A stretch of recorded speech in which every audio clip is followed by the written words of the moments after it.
Hi, everybody. Good morning. Good morning, Saturday morning, early June.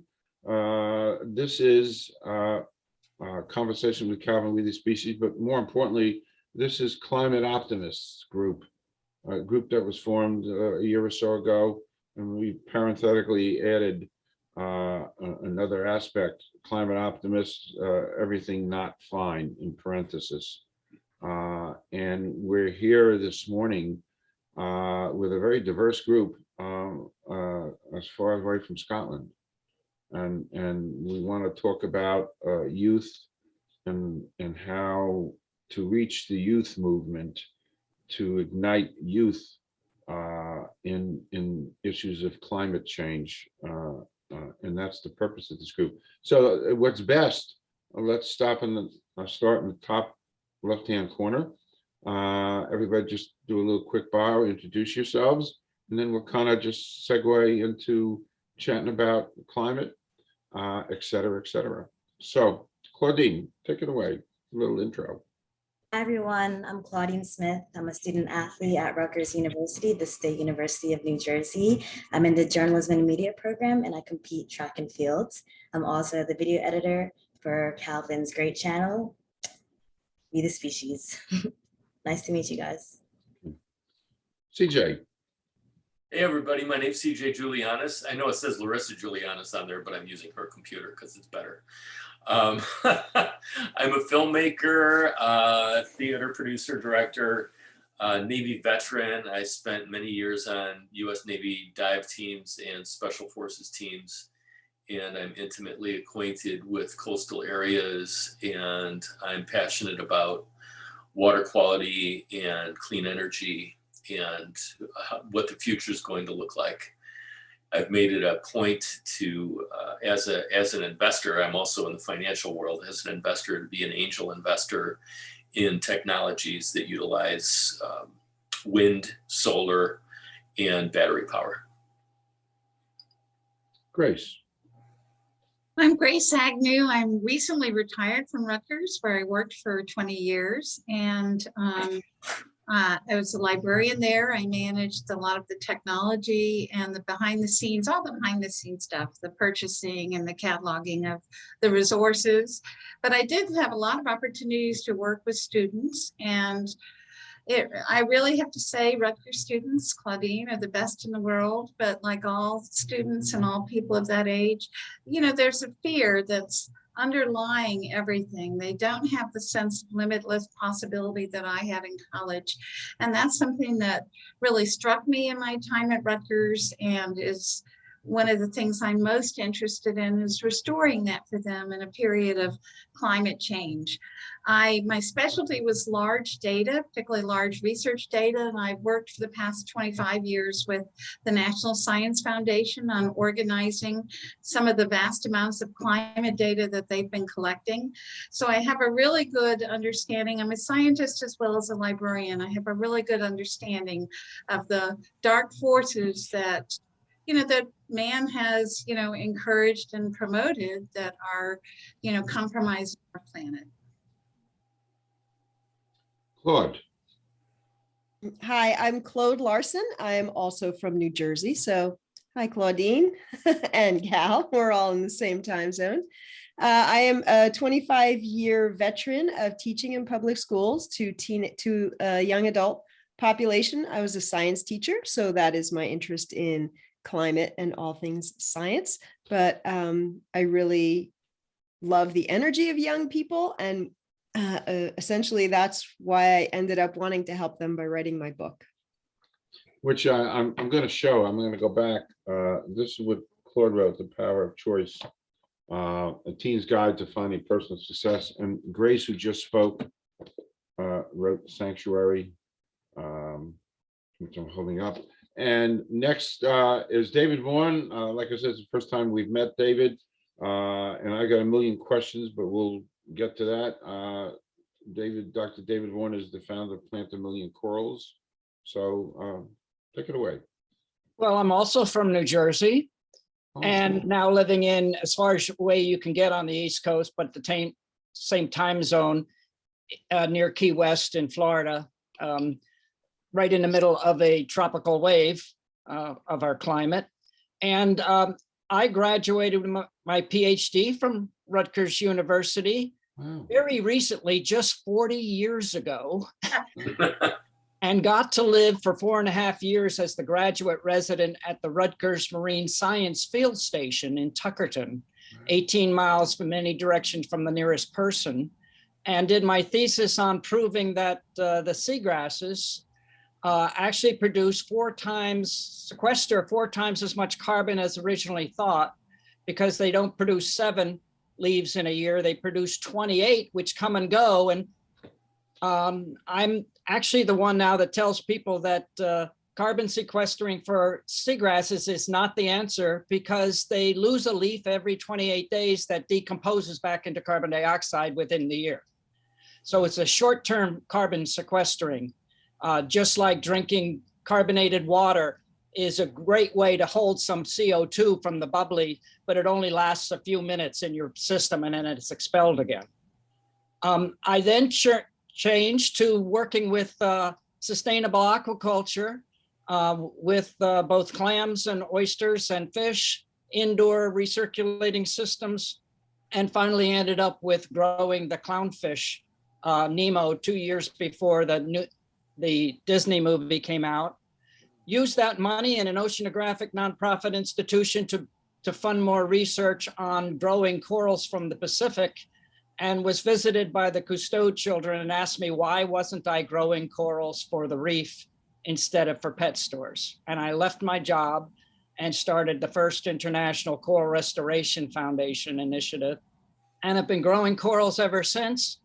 And I am using corals as the model to show people, especially young people, that in their lifetime, we've lost half the world's corals in their generation. And if they don't change and we don't help them change, we will lose the other half before they're my age.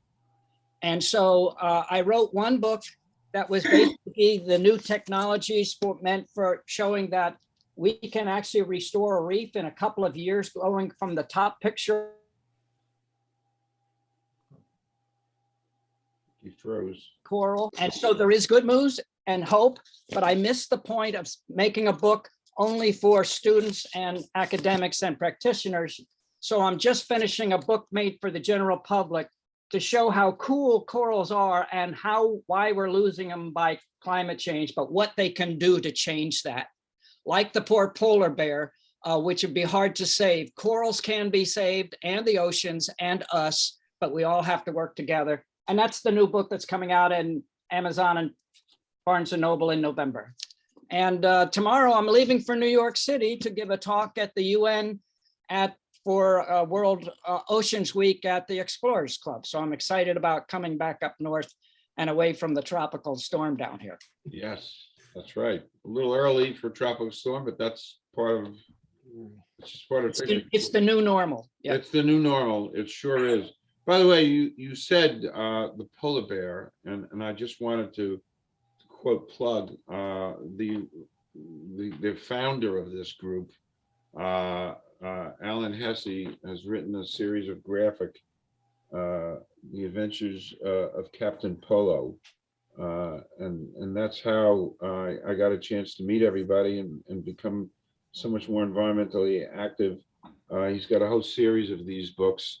Alan's in Ecuador. He would have been here today, but he's got a million different things on his plate. Moving on to Neil Kitching. I guess you're in Glasgow, Scotland right now. Near Glasgow, and it's warm and sunny, which is fairly unusual. So yes, I studied geography 30 years ago. I learnt about climate change and the dangers of the ice sheets melting. And then I went on to work as an accountant for 20 years and thought, yeah, I'm not sure accountancy is really for me. So I did a midlife career change to become an energy specialist, and I work for a government agency, which is a great job. Absolutely made the right choice in the career change, but I still felt frustrated that my colleagues and people out there just didn't know enough about climate change They were reading about it, they were getting information from social media, and they were getting very mixed and confused messages. So I wrote a book because I had all this information flying around my mind. Carbon Choices, it's in 3 sections. The first section is just a very simple but comprehensive guide to climate change. Thank you, Calvin. Second section is the 10 building blocks I identified that society needs to put in place before we can tackle climate change. So that's things like getting our taxes right, getting our subsidies right, investing in innovation, getting business backing, working with communities, and education is one of those 10 building blocks. And then I talk about the solutions, so a more optimistic chapter about the solutions to climate change, really relating to individuals. So what you can do at home, what you can do when you're shopping, the food in your diets, your transport options. And finally, also talk about rewilding, because it's not all about carbon dioxide. There's a nature crisis as well, and we need to rewild some of the nature that we've lost. So yeah, that's a comprehensive book. It's really aimed at teenagers upwards, including adults who may not have learned a lot about climate change at school. Perfect. Just a quick insert. I just wanted to welcome Samantha Wildron. Samantha is an environmental scientist, and it's really funny. Life is funny, and Samantha is a graduate of Rutgers, a recent grad. 2 years ago, Samantha and I connected on LinkedIn, and I wrote her my standard note and you know, my interests and so forth and so on. So yesterday, out of the clear blue, Samantha wrote me a little note saying how much she liked a lot of the postings that I do and so forth and so on. And I thanked her for those props. And I had looked at her background, environmental scientist, right now at Applied Earth Solutions.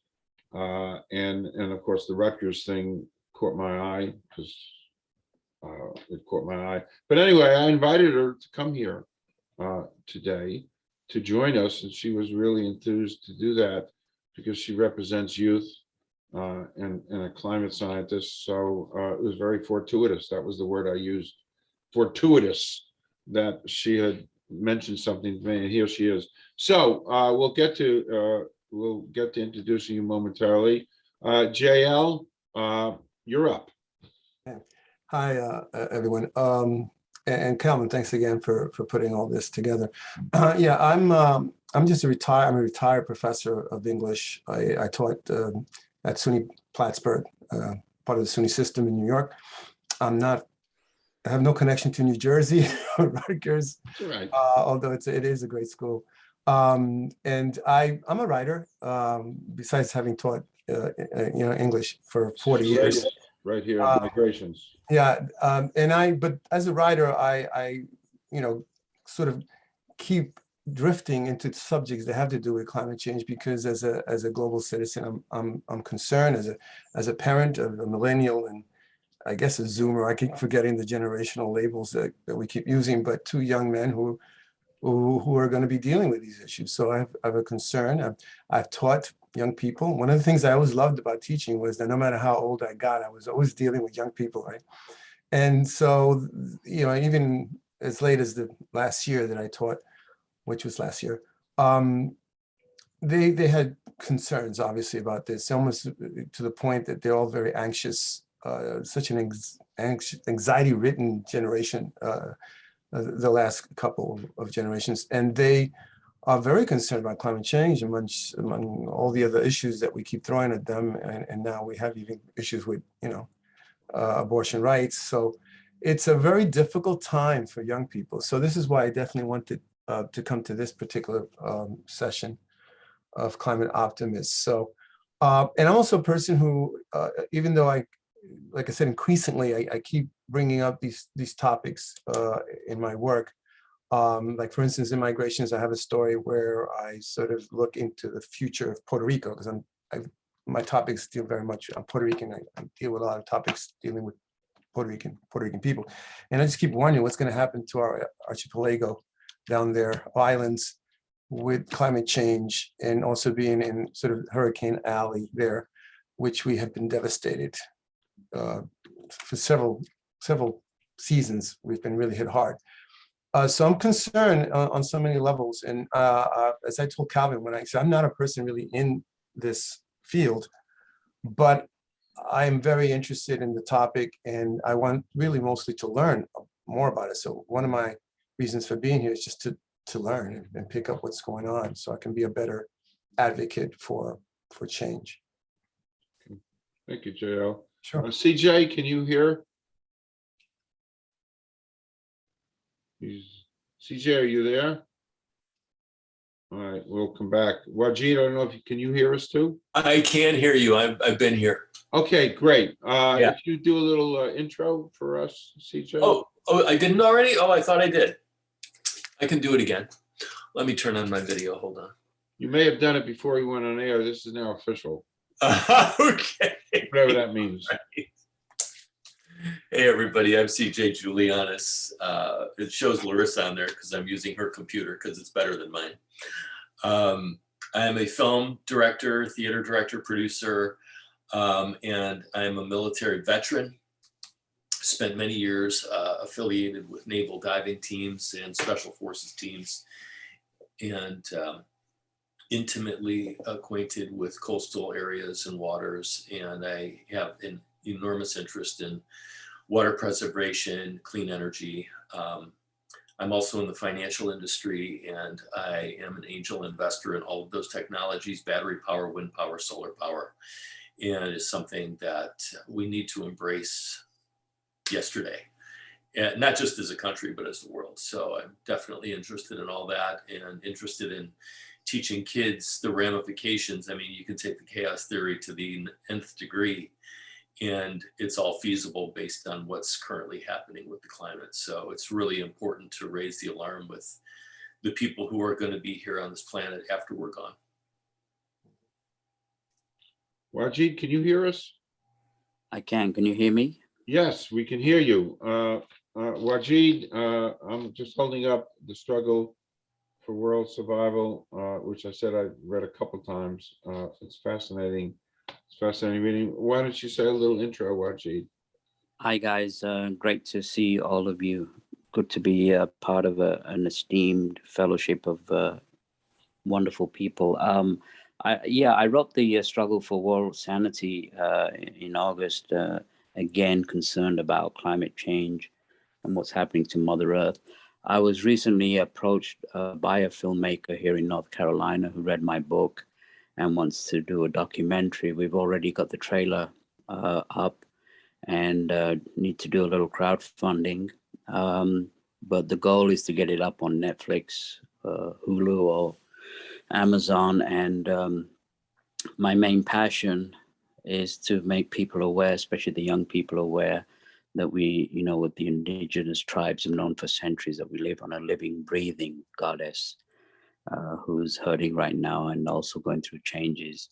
And so my goal is to make people aware that we are hurting goddess and measures that we need to do in order to help her at this critical time. So thank you. Thank you, Rajid. Samantha, why don't you do a little intro and a little background, which I've been reading, but share it with us. Thank you so much. I'm so sorry for being late. My partner's sister's bridal shower is today, so we were getting everything ready. Thank you for having me. My name is Samantha. I'm an environmental remediation scientist at Applied Earth Solutions Incorporated in Metuchen, New Jersey. I graduated from Rutgers in the first COVID class of 2020. I just wanted to say thank you for having me. And everyone here has some things in common: passion for Mother Earth and taking care of her, and because she gives us so much. And we are all here for the same reason. And it's so beautiful to see that we're putting that passion into action, because without our actions, we would have like no hope, and we need hope because the youth is losing hope. We're all starting to lose hope. And, you know, the hope is a big thing for this generation right now because we need it for so many things. It's an intersectional issue. Climate change is an intersectional issue, and it intersects with humans, you know, human ecology and the interaction of, you know, humans in the environment, how the environment affects us, how we affect it.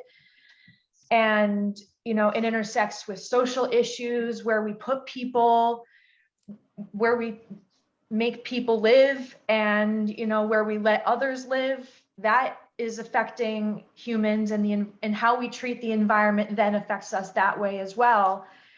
And that intersects with my job as well in remediation. And my job, in a long story short, is fixing the soil, the groundwater, and the air that chemical companies, petroleum, gasoline, you know, car repair shops, car washes, dry cleaners, and we fix the earth by removing the contamination or using different types of remediation methods such as activated carbon, hydrogen peroxide, and different types of systems, physical systems like contamination removal systems like beneath the ground, subslab, volatile organic compound removal, and so on and so forth.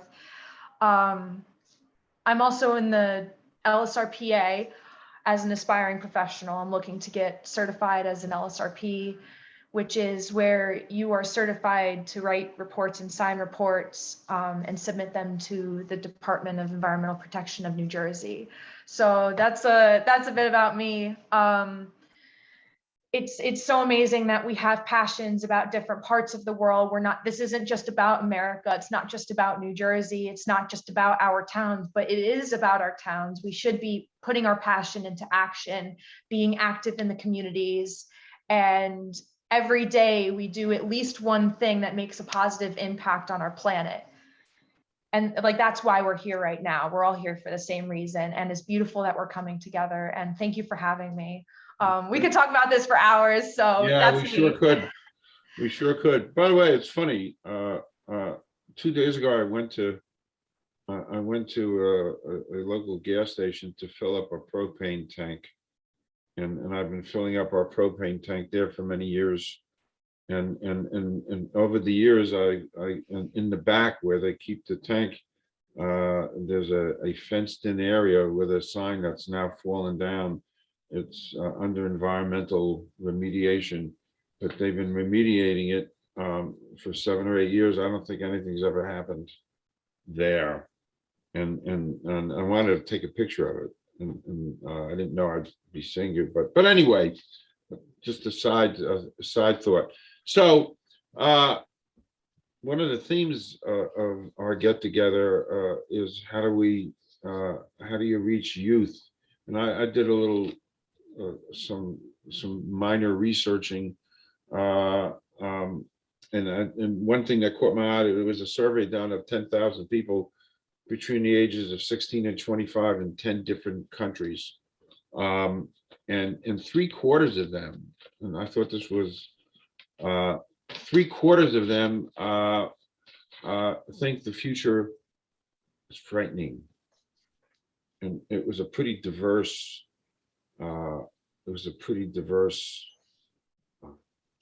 Survey they did, and from 16 to 25, and 3/4 said the future was frightening.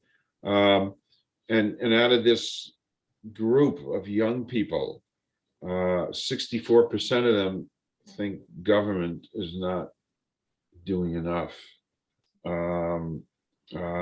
61% didn't trust their government. By the way, when we're done with all this, I'm going to throw something at you that I've been pondering, and you all can ponder too. But anyway, that's just some of the background of this. So there's a real disconnect with youth. Does anybody want to kind of take that and run with it?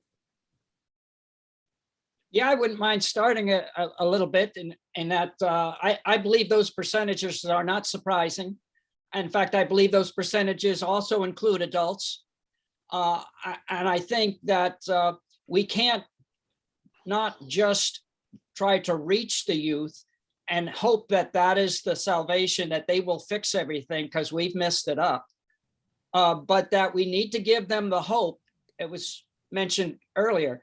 You can't just give them all gloom and doom.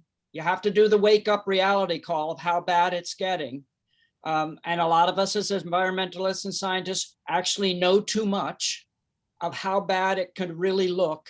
So we need to paint the right picture. But if we don't paint the right picture with some sort of hope, then it falls on deaf ears that there's nothing that can be done. So it ends up having to be that they're a great group to get into action. And if we don't get into some things that are action, then we'll still be waiting for the government to do something. And I'm not waiting for the government to do something. They're too darn slow. We don't have the time. All of you who have looked underwater, it's not just like, don't look up for a meteor coming to us. It's don't look down. Underneath of our oceans is terrible. And well, could you imagine, we've lost half the world's corals. And young people go and dive nowadays and they see 2 or 3% coral cover and they think it's good, and I cry. Could you imagine if you woke up in the morning and looked outside and all of the grass, the trees, the flowers, every green plant turned white? Well, that's what's happening underwater with coral bleaching, like in the Great Barrier Reef.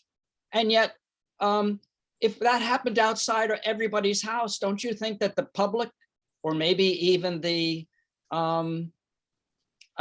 government, would actually work on it very quickly? The problem is that a lot of these things are not known. They're secret, they're hidden, and no one likes to keep talking about, how bad things are. So we need to reach the youth who are looking aggressively for some sort of hope. And I use this from somebody else. Hope should stand for help on planet Earth, because there's no plan B. I'm going to follow up on what, I'm sorry, who was that? No, that was CJ here. I have a question, and this is for everybody, and I think that we all need these ideas. You were saying that we have to offer hope, but for those of us who are studying this very closely, the ramifications taken out to the nth degree are terrifying, and the chaos theory is completely evident. What would you tell teenagers or young people to give them hope, but also tempering it with the reality of what we face if we continue on the present course? So I'm really well versed in what the chaos theory is. I'm really well versed in what the ultimate answer is if climate change continues unabated. But what is the hope that we're trying to offer? Is it like what you're doing, growing corals, replanting them? Which, by the way, I just read an article about what you're doing, and it was very fascinating. Thank you for what you're doing. But what is the hope that we're offering young people that would best motivate them? I'm going to jump in here and say that, my experience is very similar to David's and probably very similar to yours, CJ. I started working with climate scientists back in the 90s before Al Gore's, seminal, documentary kind of raised general awareness. And I was somewhat aware, there were articles and, popular magazines like Scientific American and, National Geographic. So I was somewhat aware that in particular, polar bears were in pretty dire straits, and I liked polar bears, and I was pretty sad for the polar bears. But I was pretty sure I was okay. And then I started working with these scientists, and the picture they painted was pretty grim. And they were pretty convinced we had already turned some corners that we didn't want to turn. That, you know, we're in the midst of climate change. It's too late to turn the clock back. We can mitigate, but we can't stop it now. We can slow it, we can mitigate it, we can, you know, make some changes, but we can't stop it. So, you know, that of course was quite shocking to me. And it was also interesting to me that these scientists could so easily bifurcate. I mean, on the one hand, they'd be talking doom and gloom, and the next minute they're showing pictures of their grandchildren. And, you know, the cognitive dissonance, I guess you have to do that as a scientist, but that kind of got to me. And one night after dinner, I said, you know, I'm not leaving this grant review as depressed as you've made me. I mean, are we going to survive as their planet? And, you know, we ended up talking into the late hours, and the ultimate consensus was, you know, we are very different from the dinosaurs, and the situation we're in is very different from what caused the last great mass extinction. It's not going to be instantaneous. We're in the midst of it now. And the human mind has a great capacity to adjust. You know, when you look at how we adjusted to COVID, I mean, the idea that we would lose people, we would lose, you know, 1 million people, seems like something that would make every one of us not get up and out of bed in the morning, and yet we still do. So we I have a word adjust for to that. this. What's that? Collective well-being. There needs to be empathy for collective well-being. Right, right. And I'm going to piggyback off of that and give a very direct answer that might give us that hope that we're looking for, is turning the passion into action on a community level, because Right. we need to empower everyone, every age. If you can do something, if you have time, if you have funds, do something every day. Like, for example, community composting, you know, community food pantries with, you know, food that might be going bad, like checking your pantry, food that might be going bad soon, but you don't really know if you want to eat it. Start a food pantry, you know, give it to someone that might need it more than you. Because food waste is one of the large contributors to climate change as well. So we could, you know, you could talk to your nearest high school or your nearest hospital and get them into recycling their food waste and turning it into soil for farms, local farms, supporting local farms, or, you know, just basically using your time. Like, think of an issue that you're passionate about. Schedule time in your week, maybe a weekend, maybe once a month, bring a friend, bring your partner, and go and use your time, volunteer, put your passion towards what gives you this fire in your heart that we all have. Just use it. That, you know, start a composting group, or, you know, teach people how to recycle, look up how to recycle in your community. Or you could look up remediation sites in the area. We could talk about that more. Just, you know, use Google and talk to your neighbors. You know, every day you could do something. That's my short answer. I'm gonna pony on what Samantha said and say that's exactly right. What the scientists basically said is, yes, it's cataclysmic, but it's a slow movement, you know, slow in terms of human years. So we have time. Effort. We can adjust. And also, we are the smartest, most self-aware, and most resilient species that ever was born. We are not dinosaurs. So we will adjust. You know, the bad news, as you know, CJ and others are aware, is, you know, we're going to drop to 20 to 30% of our current population. And that's a lot. And that, if you think about it just even abstractly, that's extremely scary and could make you want to just pull the covers over your head. But as Samantha said, action is everything. You know, when I had my knee replaced, I was in tremendous pain, and the home physical therapist came and she said, well, let's move the knee. And I said, no, it hurts too much. She said, that's how you get rid of the pain, is through movement. And she was absolutely right. The minute I started moving it, it hurt less. So we can't rely on government. You know, government has too much invested in the status quo, but what youth has is it does have that natural resiliency, and we all have the ability to look at change differently. We all think that the best is what we had, you know, at some good point in our lives, and we want more of that for our children. Well, no, what they're going to have is something very different. They're not going to have the same thing we had, but they can be very happy with that difference. It's all a question, and I'd love to hear Claudine and Samantha's ideas about this, how to build that change of perspective and And, you know, the damage we're doing to our kids is wanting them to have the same thing we had, only more. No, they're going to have something very different. The life is going to be we wouldn't recognize it, but they're going to be quite content within that. And a lot of them are going to survive and they're going to thrive. So we have to, it's not a cliff that we're all going to fall over. Parts of Canada, parts of the US are actually going to be okay. And the people that do survive, I think, are going to be a better, smarter, wiser civilization than we are. It's not going to be a capitalist civilization.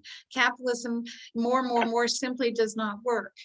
It's also not going to be an authoritarian, you know, having the ruling class, which is how socialism has been implemented in countries like, you know, China and Russia, does not work either. They will be forced by pure human survival to come up with a more community-centered basis, as Samantha and Claudine, I think, already realized. And we're going to have to look at people differently. It's not going to be a question of this guy's a 6 and I'm a 10, so I'm swiping left. It's going to be more a question of, you know, this person is part of my community. I might have to depend on them.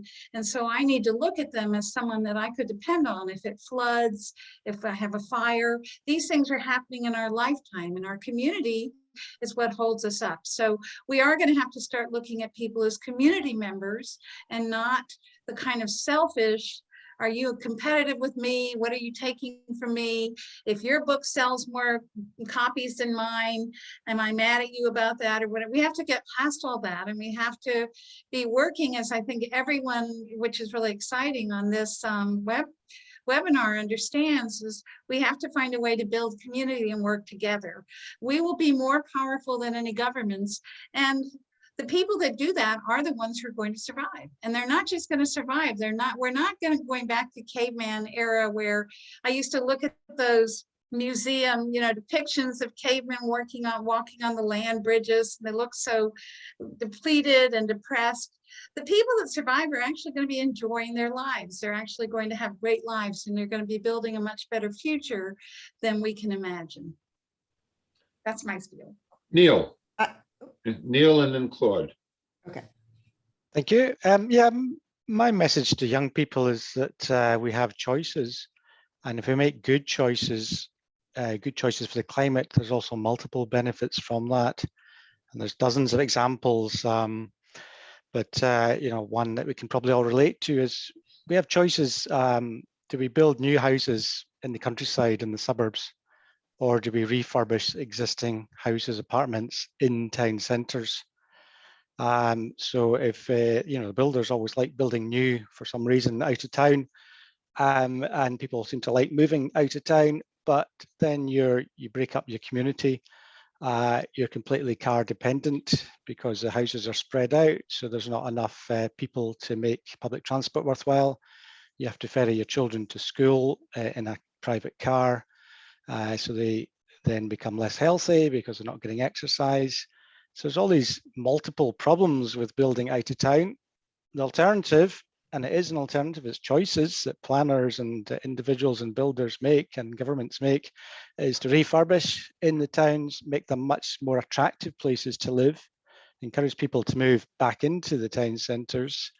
With dense urban living or relatively dense urban living, not everybody has a car, but you probably don't need one because you can walk places, you can cycle places, or there's mass public transport. If you need a car, you might be able to rent a car. So you know, it's not an anti-car message, it's just a pro healthy message. So yeah, we have these choices. And going back to, we were talking about the seas earlier on, the same thing again. The problem with the seas is you have dredgers, trawlers, pulling nets along the seabed and destroying the seabed. If you protect those areas, and funnily enough, around about offshore wind turbines, they're now being protected by default. Sea life spreads back really quickly. Corals regrow, the seagrass comes back, and that is a good nursery for juvenile fish. And then the juvenile fish are eaten by the bigger fish, the birds eat the fish, the mammals eat the fish, and there's a knock-on effect. And funnily enough, it then means there's more fish for the fishermen to catch. So actually, by protecting an area, there's benefits for nature and there's benefits for humans who might want to sustainably catch that. So It sees multiple benefits, and that's a positive message we need to give to young people. Claude. So I've been, I'm listening here. And by the way, I'm just going to say this real quick. I was just out hiking this morning. I live right near the Appalachian Trail, which goes through a part in New Jersey. And I have noticed in the past several years, I've been hiking it for a very long time. I've noticed in the past several years, more and more young people on the trail. And it used to just generally be middle age and up, getting out on a weekend. And when I'm there during the week, it can be an older generation. But when I think about young people and the ones that I talk to and meet now, they have a very different view of what they want. They are concerned about climate change.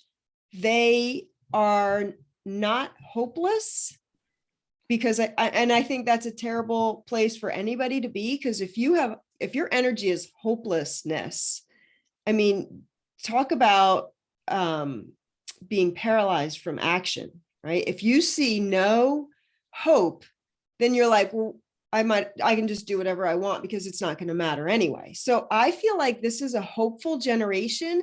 And the one thing that I really see as a change, when I was in my 20s, right, the 80s, the 90s, it was about having, more shoes, more clothing, more stuff. And now when I meet young people, they're not going to have 20 sweaters. They're going to have 2, and they're really good ones. And they just wear them, and they're not going to have, like I was big into shoes. I will admit that was a thing for me when I was young. And this generation makes different choices. They will choose experiences like hiking with their friends. Like I ran into a group of 7 or 8 young people this morning. It was fabulous. They're just out there having, time in nature with their community of friends.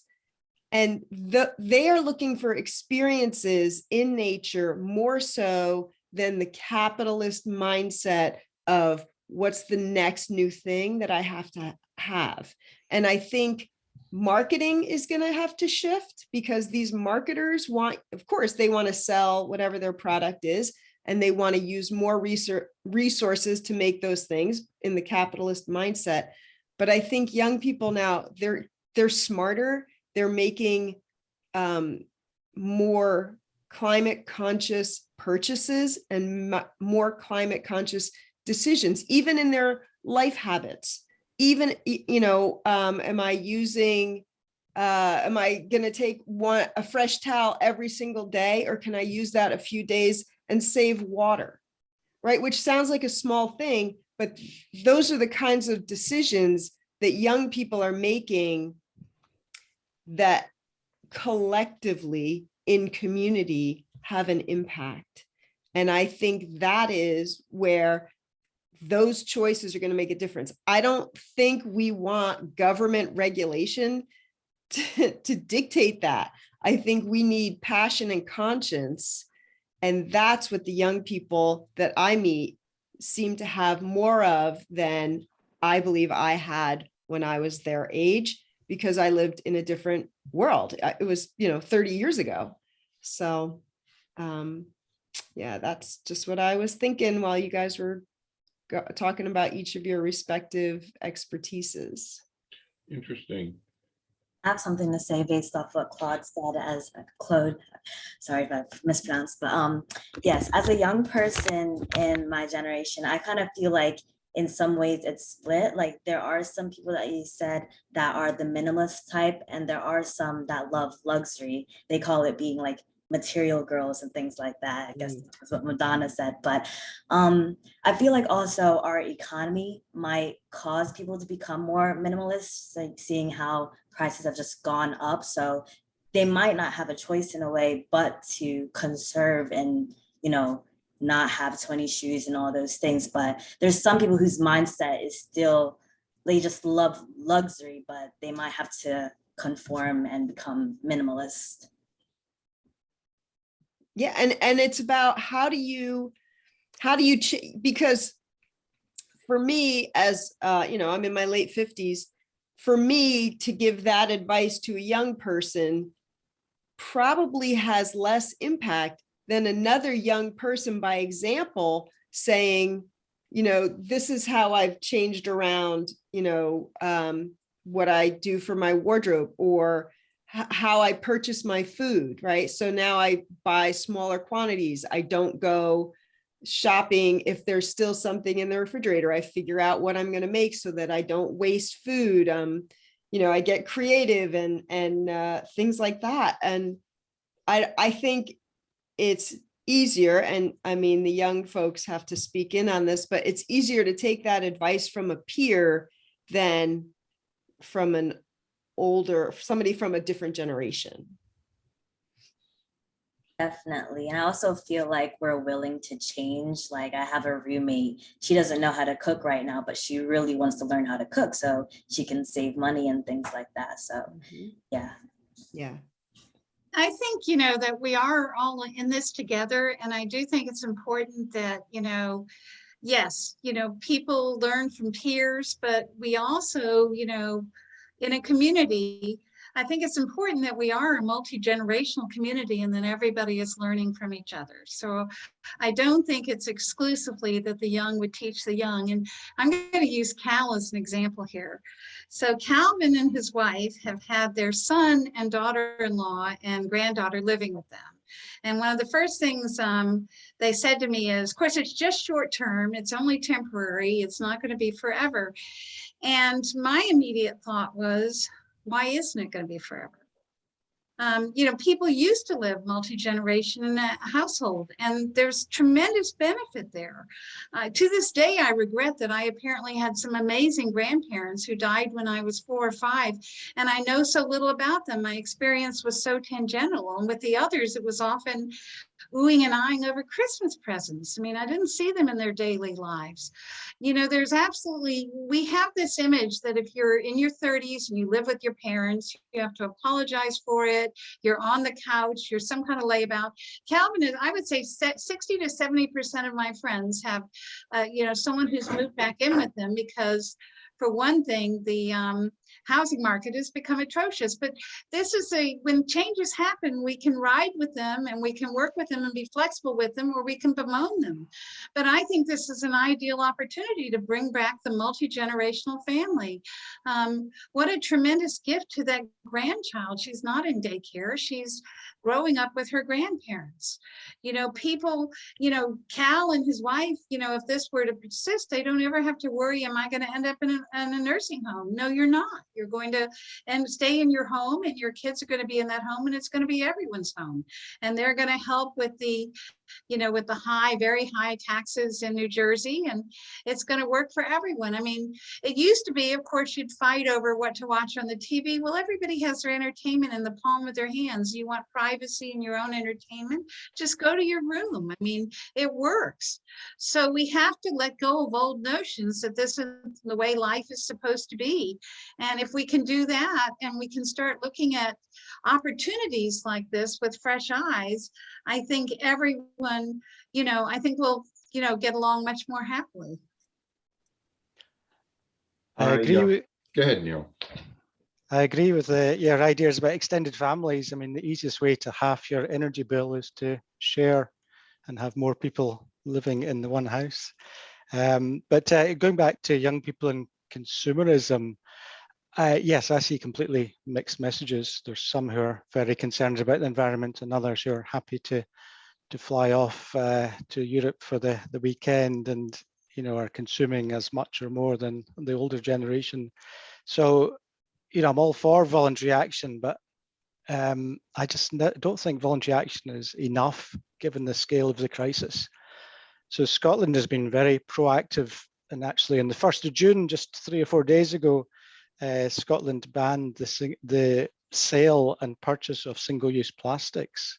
So that includes things like straws, plastic plates, plastic cutlery, these styrofoam boxes that we sell fish and chips in. I'd imagine in America you get burgers in them. So these have actually been banned. And so instantly overnight, that's a 99, 100% drop in the use of these that obviously just end up in landfill the day after they're used.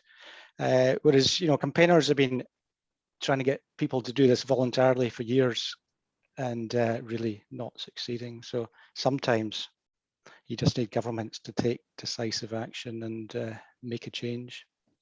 Along that theme, well, New Jersey has a plastic ban. You have to bring your own bags to supermarkets. They don't, no commercial institution here in New Jersey is going to give you a bag. You got to bring it yourself. I think that's monumental. Yeah. We've been so spoiled. And then this is parenthetical about change and youth, since that's part of the theme. Rutgers University, which I think is a pioneer, banned as of yesterday. I don't even know if you heard that, Claudine. They banned tobacco. No smoking anywhere on campus. You want to smoke, you got to drive off campus. Wow, I didn't know that. No, that's as of yesterday. This is news. Claudine knew it. Yeah, I got the email. I was like, that's big. That's good. It's absolutely wonderful. And to me, they'll take this into other directions, maybe even more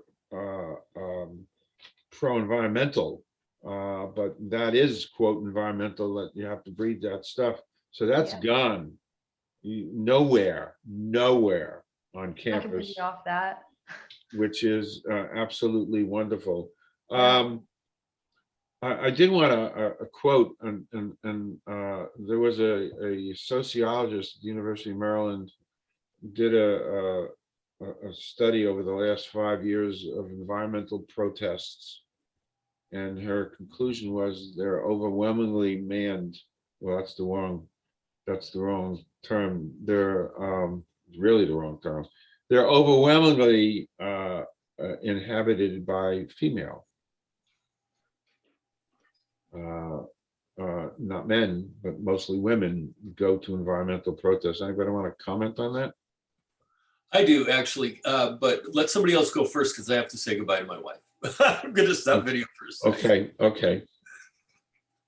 I could go real quick because I could tie these topics together. So we've all been talking about choices, and this ties in with responsibility and accountability, which are terms I am so familiar with because I've also experienced loss and taken care of family members in their old age. My grandma just turned 80, or she's turning 80 this year. I'm sorry, she's 79. She actually just had COVID and she just got over it. I'm so happy that she's better now, fully vaccinated and everything. But this is one of the ways that, multi-generational housing and, mental health with being in COVID, being quarantined, that's something we can all relate to, as well as, governmental action, which is a controversial issue in general.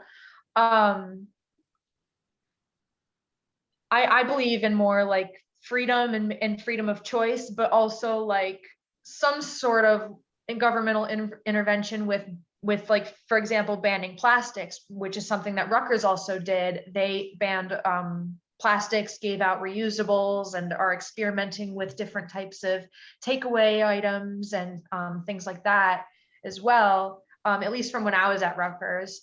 I also was the president of Students for Environmental and Energy Development, where we did environmental action for many things. We had lots of projects like the Sustainable Bus Stop and aquaponics and different types of things that we use to teach our students as well. Thank you, Grace. And so to tie all these topics together, this is how we communicate about these issues is having the open floor, and I'm really loving being a part of it. I will have to step away soon though, because I have to help with getting ready, but thank you so much for having me. And I love listening to all of you. JL was also talking about Puerto Rico, and that's another thing that we need to care about is international issues. That's something else that Neil was talking about, was with Scotland, you know, and I volunteered in Nepal right before COVID started with humanitarian service, and we painted a school, we gave out school supplies, we interacted with the children, giving out winter coats, and giving them dentist appointments and dental hygiene products like toothbrushes and toothpaste. That's another thing, is what is it made of? Plastic. So we need to look at everything we're buying, make these choices, and communicate about it. Go to school, do your homework, get involved with your community. These are all the things. My grandma knits washcloths and makes hygiene kits for people and gives them out through the church. Any group you're in, any topic you're interested in. I just did an intersectional thing with the Princeton Buddhist temple in near Monmouth Junction in Middlesex County of New Jersey, where we are doing a beautification. Yay, bamboo toothbrush, love that, Grace. We made we're making a rain garden of interfaith peace. So people of all religions come to the Buddhist temple because it's so beautiful, and we have a rain garden. We're worshiping nature together. These, like, any topic you're interested in, you can intersect it with taking care of the planet. You've got this action, you've got this empowerment. It intersects with so many issues: women's empowerment, people of color, and people in our community of different sizes, shapes, and abilities. And everyone has the power to make a difference. And thank you for having me, guys. Thank you, Samantha. Thank you. Thank you. Well, Thank I wanted to make a point. I don't want to dominate the conversation too much, but I'm not a formal educator. And I know we do have some educators in here, but one thing that I'm seeing, I'm in Northwest Indiana. What I'm seeing in a lot of schooling is that teaching about climate change, teaching about conservation, teaching about all of the different things that need to go along with it is sadly missing in the curriculum here. And education is literally the key to understanding everything that's going on. If we don't start teaching children from a young age what they need to do and how they need to do it, we're just going to be spinning our wheels and having podcasts where we all are optimistic. But the truth is that there's a lot of things to be pessimistic about. We have to be smart about it. I'm from Florida, and I know that David is going to understand what I'm talking about with this. I lived in Fort Lauderdale, I was in the Navy, I was stationed in Key West, and very familiar with the Florida coast and how back in the 1980s, commercial fishing completely overfished the waters around Florida, and regulation was enacted to curb basically unfettered taking of natural resources. And in the ensuing years, those reefs and the population of fish and things like that have come back very, very strong, which is indicative of what regulation can do. Human beings, by and large, are very bad at regulating themselves when it comes to the environment. And we do need people who are far more educated than we are and more capable of understanding what's going on with our environment to rely on for opinions.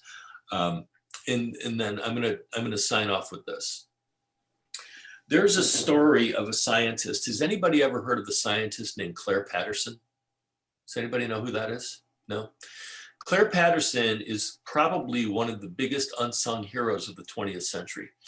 Clair Patterson was initially hired by petroleum companies to justify the use of lead in petroleum products. Wow. And has anybody heard of him now? Does that ring a bell with anybody? Yeah. Okay, so this is a cautionary tale, and it's something that we all need to be really aware of. Clair Patterson was hired by petroleum companies basically to lobby government to allow lead to be added to gasoline. And he did core samples of ice, which the ice pack was so important and is rapidly changing now. But he saw a rapid escalation of lead in the ice starting at a certain core sample level. So right around when lead became prominent in petroleum products, lead started showing up in the ice pack. It started showing up in the ocean surfaces. and it started showing up in the food chain. And I think we all know that enormous amounts of lead in our diets leads to all kinds of brain issues and death. Clair Patterson was instrumental in getting lead removed from gasoline, but it took him 20 years to do it because of all of the lobbying, all of the lawsuits, all of the different things that have to go, congressional hearings, whatnot. But ultimately, what it was that changed our future with lead, because it could have literally poisoned the entire planet, was education and sticking to it. And we need to make that happen. I want to be optimistic, but I also want to make sure that we're doing all of the right things as a society, all the way, starting from youth to understand what needs to be done. And it's really nice to talk about, oh, we all need to do things and encourage our groups, but that's not enough. There needs to be more happening. And so for those of you who are involved in creating curriculum, teaching kids, whatever, getting that kind of thing into an accepted macro level curriculum is, in my view, one of the most important things. I see youth all the time that are very active in environmental issues, but I also see a lot of youth that literally could not care less.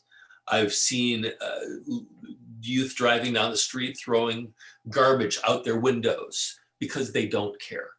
And there's ramifications to all of those things. And the only way that we're going to understand them is to be taught.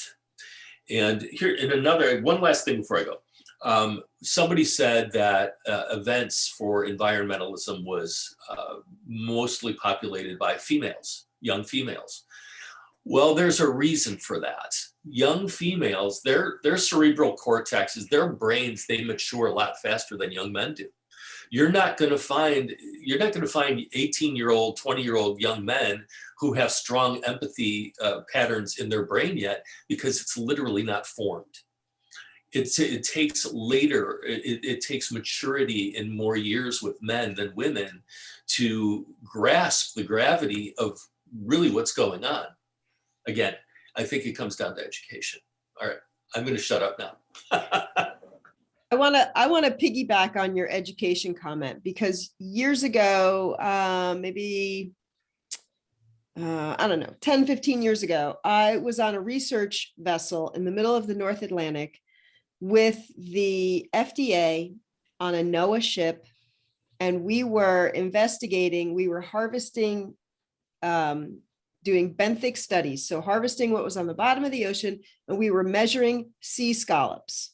And they had different stations where they were going to do this, they were going to dredge it up. And we were literally on our hands and knees, digging through stuff, measuring scallops, everything from very tiny to just enormous scallops. And I came to find out while I was out doing this one summer, that the reason they were doing this was because we are overfishing the oceans. It's a problem a lot of people aren't aware of, because when you go to the beach, it looks the same if there's a lot of fish or if there's no fish, and you don't know the difference. So they were studying the sea scallops. They were closing regions to Maine fishermen, because it was off that part of the coast, North Atlantic. They were closing regions to the fishermen there. And they were saying, okay, in 5 years, this scallop bed recovers. And if we keep this rotating and we only harvest an area every 5 years, right, you will always be able to have this particular species of scallop, right? And what it took was educating third and fourth generation Maine fishermen. So you want to talk about stubborn mindset here, right? But this is the way it's always been done. This is the way my family's always done it. And what it took was this type of research where we were literally hand measuring and giving them this data. We were like, we want you to continue to be a Maine fisherman. But in order to do that, you're going to have to change some things about how you do it. It really did boil down to educating them in order to have a sustainable practice. And you're right. education is the key. Unfortunately, you can educate them to a certain level. They go home to whatever mindset they go home to. And so the younger you start, right? If you have young parents and young children, this is where it takes time, but eventually you can affect change. It doesn't happen overnight because unfortunately, not all households are concerned with climate change. They just aren't. They either don't believe it's true, they economically can't figure out how to make sustainable changes, or they don't care. I mean, that's the sad part. Like you're saying, some of these young people, some of them are throwing garbage out the window. That has always boggled my mind. Like, how far are you from a trash can? When you get home, you don't have a trash We've can. all seen Everybody's it. got that. Yeah, we all know what it is, but it's Yeah. got to be on a macro level. If we can start educating on a macro level across the entire country, across the world, about what the ramifications are, I think we can see a real difference. But again, this is something that takes political will. There's always going to be people out there saying, oh, you're indoctrinating, you're inculcating. No, we have to be clear. So the question is how long did it take to get through to those stubborn Maine fishermen? Because it took 5 years of research data. And then once they had okay, this, once you could say, look, this is where you harvested last year. This is what scallops are like this year. This is where you harvested 5 years ago. This is what they're like, right? They needed to see the evidence. And I think that's the part that we need to, you got to bring them the facts and say, this is real, right? And you also have to make some of the remediation something that you can do, something practical in your home. How can you do this at home in your small way? Because those small differences add up to big change. People don't buy into that until there's data that they understand and practical steps that they can take. You can give them all the theory, you can give them all the science. Some people they're either not going to accept it, they might not understand it either. But if you say this in your home makes a difference, throwing away less of your food, A, saves you money, and B, makes a difference to the planet. Here are some ways to do that. That's where you start to educate and affect change. But it has to be something that a household that has busy parents, maybe they're both working, they've got kids, they've got a lot of things on their plate, where they see it as, this is a change that I can also incorporate into my lifestyle, manage and sustain. Because if they can't do those three things, that's when they throw up their hands and go, what's the use? Which is why I asked that question, because it's what you were going through with the Maine lobster was probably very similar to what people were talking about with coal miners in Kentucky and West Virginia. When I remember distinctly the Republican Party saying the Democrats want to kill your jobs. When in fact, that was a bastardization of what the message was. The message was, coal is going away, that's a reality, and we're going to replace it with other sources of energy, and we want to educate you on how to utilize these types of resources, because not only are they the wave of the future, but they will provide ongoing and better paying jobs. Unfortunately, that part of the message was lost. That's right. Those coal miners down in West Virginia, the only thing they heard was what? I'm losing my job. How am I going to make a living? Exactly. That's what they chose to hear, or that is what they were spoon-fed to hear from biased, partisan type politicians that are leading us as well. I mean, literally the education question of how do we digest information? How do we gather information? How do we digest social media? What is the message that people are hearing? Education is the key to literally everything. Yes. And messaging is also, again, In Appalachia, the messaging was a real problem because the whole part of we're going to educate you in new technology and give you a better paying job that's going to be sustainable was missed. So we have to be really, really good about the way we convey our messages so people hear it, understand it, and they want to make those changes. They want to implement the positive change on whatever level they live at.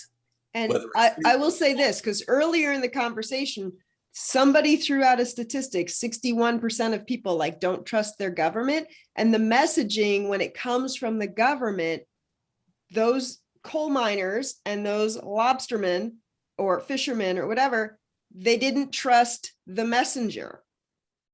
And that's a big disconnect that needs remediating before we can get the message to be believed and acted upon. Yeah, and we have a society where we have epidemiologists who basically spent their entire life doing good for the country, trying to make things better, and being completely undermined by brain dead politicians. It's maddening for me to watch and see, but once again, we have to embrace. I'm very, very deeply involved in the Democratic Party here in Northwest Indiana, and we have to make it a big tent. And even those in those people that can't hear us or don't want to hear us, trying to be patient with them and trying to understand where they're coming from. But at the same time, we still have to be forceful about what the overall message is. We can't water it down. We can't dumb it down. And frankly, the whole ignorance is bliss thing is very prevalent in my area of the country. And I really wish it weren't. And for those of us, I mean, we're all very accomplished, educated people. Ignorance truly is bliss. I wish I didn't know some of the things I knew. And I'm sure you all feel the same way. I'm done. Rajid, did you want to say something? Yeah, I thought I'd put in my 2 cents in. I really enjoying the conversation right now and the passion that everybody is putting forward in regards to the environment. I think education is the key. There was a great spiritual master who once said that the greatest sin on this planet is ignorance. And so enlightenment and making people aware of the true aspects of what's going on is critical. And one aspect that the younger generation has not been exposed to, which they need to, is to, go ahead and cooperate with the laws of nature, hold corporations accountable for violating the laws of nature, making people aware that it's not only physical, it's also metaphysical aspects of nature that they're not even aware of. People are not even aware of the fact that we have an aura and psychic centers in our subtle bodies. We just focus on the physical. And it's been scientifically proven, that by concentrating pranic healing energies to these psychic centers balances the aura of an individual. And the planet herself has 49 psychic centers. She has an aura. She's a living, breathing entity. The indigenous tribes knew how to send subtle energies to the nature spirits that control the weather, that control the food, and bring balance. And so these aspects also need to be made aware. Just because we can't see electricity doesn't mean that we don't know that electricity exists. And it's the same with the pranic energy or spiritual energy. That's just as important, probably more important than the physical aspect of what's going on the planet.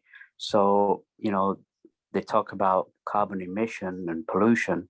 There's also, just because we can't see thoughts or we don't have scientific instrumentations right now that can detect the energies of thoughts, doesn't mean that they're not there. And so a spiritual unification, a spiritual approach, not a religious, because the religious has caused a lot of problems, but a spiritual approach to nature and to conform the way the indigenous tribes did, mean, even killing a deer, they would apologize to the deer and ask for forgiveness before they ate the deer, to let them know that, you know, we needed the meat to help evolve ourselves. So we have violated the natural laws of nature. And one aspect that needs to be taught in the schools is, you know, is the basic law of karma. Action, reaction is opposite and equal. As you sow, so shall you reap. So what mankind has sowed is what we're reaping right now. And just that aspect of basic logic, of teaching the children these things, is going to open their eyes to something more hopeful than the regression that we're going through right now. Great, thank you, Rajid. David, I wanted to slightly go off topic, but you're a man of the oceans, correct? Yes. So somewhere I read that we ingest the equivalent of a credit card worth of plastic on a weekly basis, because the ocean, by the way, does the abundance of plastic in the ocean and all that miserable chemical stuff affect coral? Absolutely. And us, you know, plastics are one of the top bigger problems, both on land and in the sea. However, in the sea, only the very surface floating plastics start to get hit by UV sunlight and start to break into smaller particles.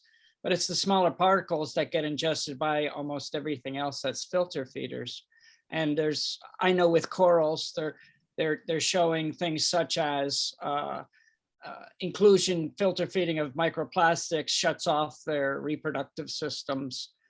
And you've probably all seen the kind of pictures of poor, you know, seabirds of having so much plastics in them of a fairly large size. We just had 2 whale strandings, one 2 weeks ago, a giant 40-footer, and its calf 2 weeks before that, and both their stomachs were full of plastics.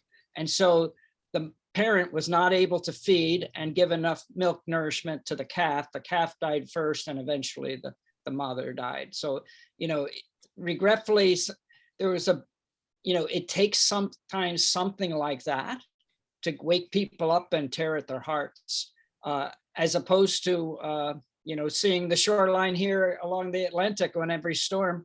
The beach is just littered with floating plastics. So there's a lot of stressors out there that we need to work through. I do have the hope that with education, and I look forward to the young people trying to change things better than during our generation.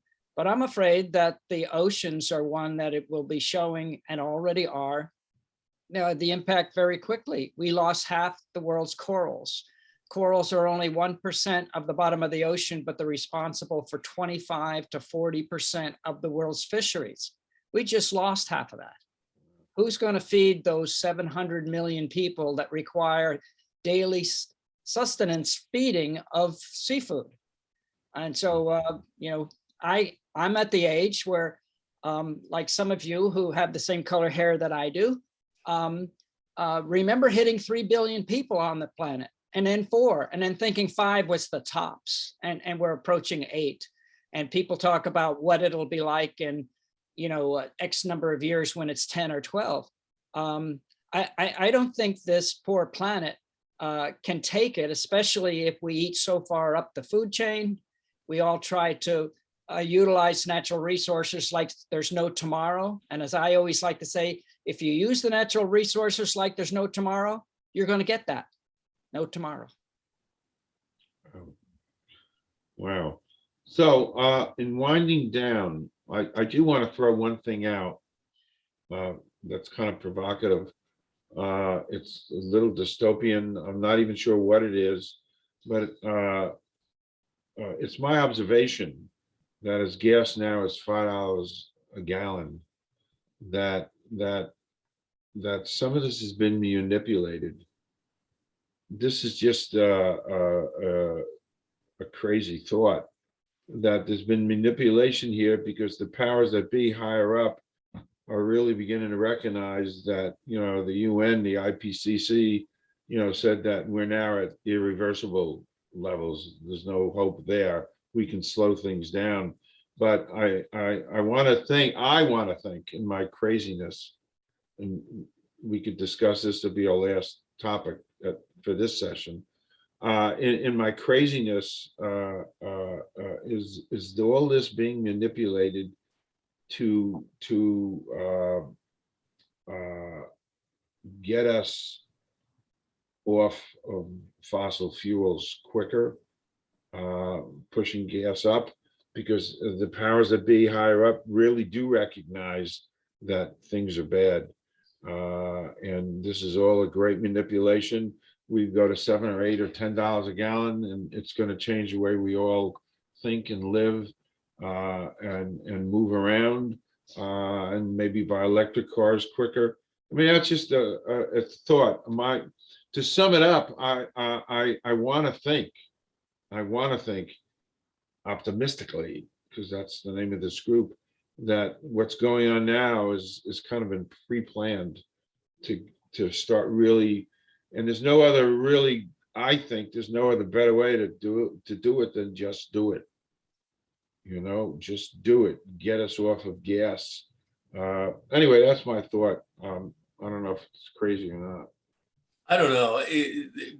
Oil companies are achieving record massive profits right now at the expense of consumers. And as a finance guy myself, I almost see like we need somebody like Teddy Roosevelt coming in at the turn of the century, being a monopoly buster and looking out for consumers more, because right now capitalism and corporate greed is kind of overtaking what's needed in this country. But I think the system itself is going to spur a quicker change, and people are going to see the need for self-sustaining type technologies added to homes into your life. I'm an early adopter of all that stuff. I drive an electric car. My wife has a hybrid car. All of my lawn stuff is all electric powered, battery powered. I have a battery powered generator that I can power my house with. And I lived in Nassau, Bahamas for a summer, and my wife and I became friends with the heiress to the Entenmann's bakery fortune. She had a beautiful estate on Nassau Bay, and underneath her main compound, she had a 300,000 gallon water cistern that she had built that way. And as we achieve more and more, California's in a record drought. I just read something, 1,200-year drought. I think that, again, there needs to be mandates about building smarter, better houses.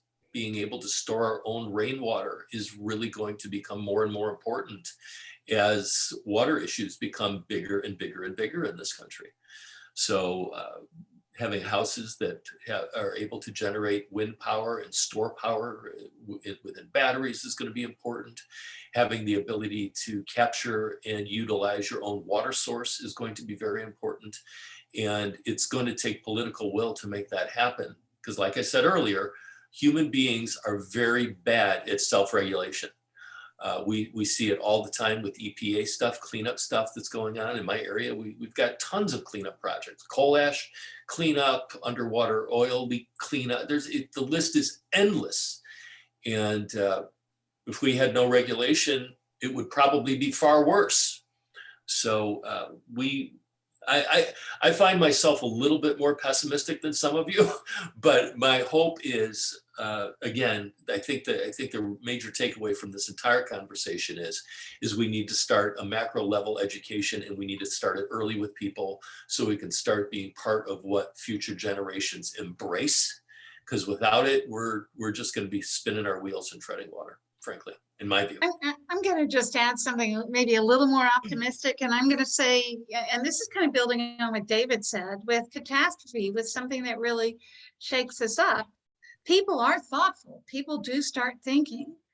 And, COVID has really changed a lot for people. I think one reason Claude is seeing more young people walking is for a while, that was all you could do. And they discovered that, the outdoors is a wonderful place to be.